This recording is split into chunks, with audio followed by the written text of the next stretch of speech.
Bonjour, dans cette vidéo, on va traiter le cours de la concentration molaire. On va commencer par la notion d'une solution.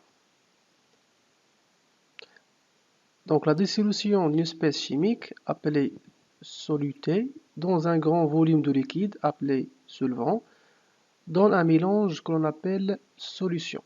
Donc une solution est une combinaison d'un solvant et d'un soluté. Le soluté peut être solide, liquide ou bien gazeux, mais sera toujours en petite quantité par rapport au solvant. Une solution peut contenir soit des molécules, soit des ions, soit les deux. Une solution est homogène si elle a le même aspect partout. Une solution dans laquelle tout le solide introduit n'est pas dissous est une solution saturée.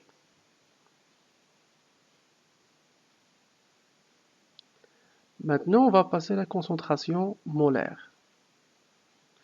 Donc la concentration molaire d'une espèce chimique en solution est égale à la quantité de matière de cette espèce présente dans un litre de solution.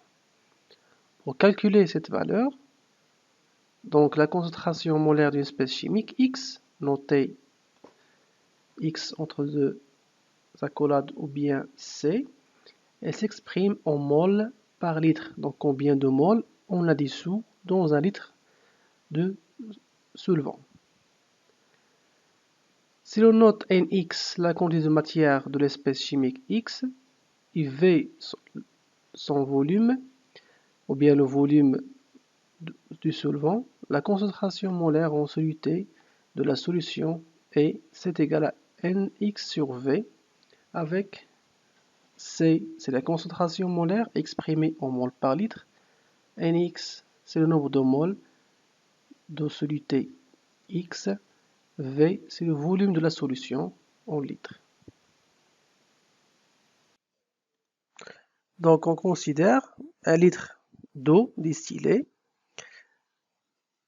On n'a pas encore ajouté de soluté, donc si on mesure la concentration, c'est 0 mol par litre.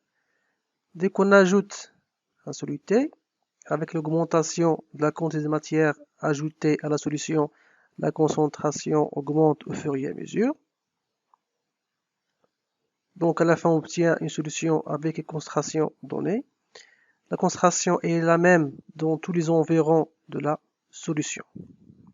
Maintenant, si on veut diminuer la concentration de la solution, ça veut dire diluer la solution. Donc soit, qu'est-ce qu'on va faire? Donc on va ajouter de l'eau distillée. Donc on va ajouter du solvant. Mais avant d'ajouter le solvant, il y a une petite remarque à faire. Si on diminue le volume de la solution tout entière, la concentration reste la même parce que on a toujours une proportionnalité entre le nombre de moles et le volume dans la solution. Donc, n'importe quelle portion de la solution aura la même concentration. Donc, si on diminue le volume de la solution tout entière, on aura toujours des portions de solution avec la même concentration.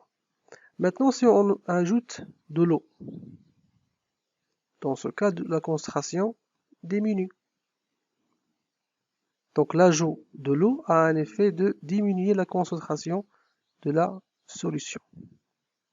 Si on veut augmenter encore la concentration, soit on ajoute davantage de soluté, ou bien on évapore le solvant.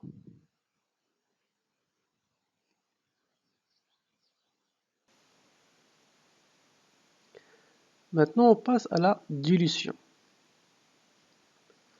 Donc, diluer une solution, c'est en ajoutant des solvants, constituer une nouvelle solution moins concentrée que la solution initiale. Lors d'une dilution, la concentration molaire des solutés diminue, mais sa quantité de matière ne change pas. Donc, l'intérêt de la dilution, c'est diminuer la concentration d'une solution mère concentrée pour avoir une solution qui est moins concentrée, dite diluée. Dans ce cas, la quantité de matière ne change pas, donc la quantité de matière N initiale est égale à la quantité de matière N finale. Si on utilise la relation de la concentration vue auparavant, on aura C initial fois le volume initial, qui est égal à N initial, sera la même valeur que C final fois V final, qui est la nombre de moles finale. Cette relation, on va l'appeler relation de dilution. Le facteur R, qui est égal à C initial sur C final, ou bien V final sur V initial, est appelé facteur de dilution. Ça veut dire combien de fois on a dilué la solution mère.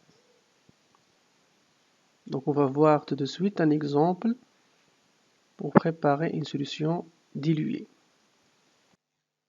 Donc on prend l'exemple suivant, comment préparer une solution avec une dilution d'une solution mère.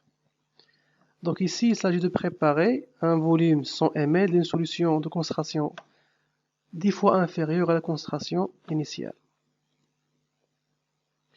Donc le matériel nécessaire, une fiole jaugée de volume V est égal à 100 ml, une pipette jaugée de volume V est égal à 10 ml, une propipette, 3 béchers et une piscette remplie d'eau distillée. Tout d'abord, on va munir la pipette d'une propipette. On va prélever une quantité d'eau distillée. Pour rincer la pipette, on jette l'eau de rinçage dans la poubelle.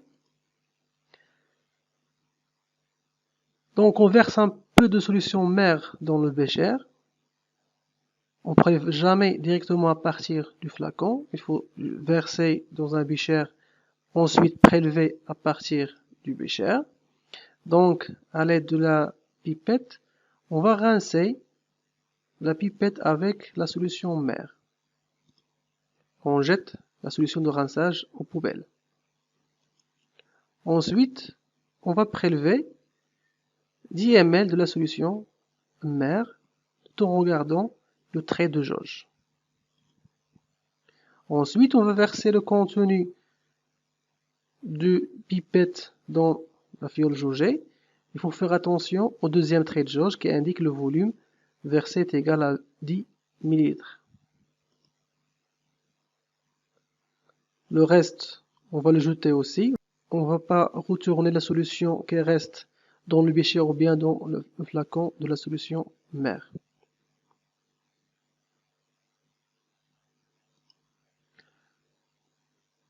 Ensuite, on démonte la pipette et on la range. On prend la fiole jaugée, on ajoute un peu de l'eau distillée. On ajoute un peu d'eau distillée. On remue jusqu'à trait de jauge. On ferme le flacon et on agite encore. Donc comme ça, on a obtenu une solution diluée à partir d'une solution mère.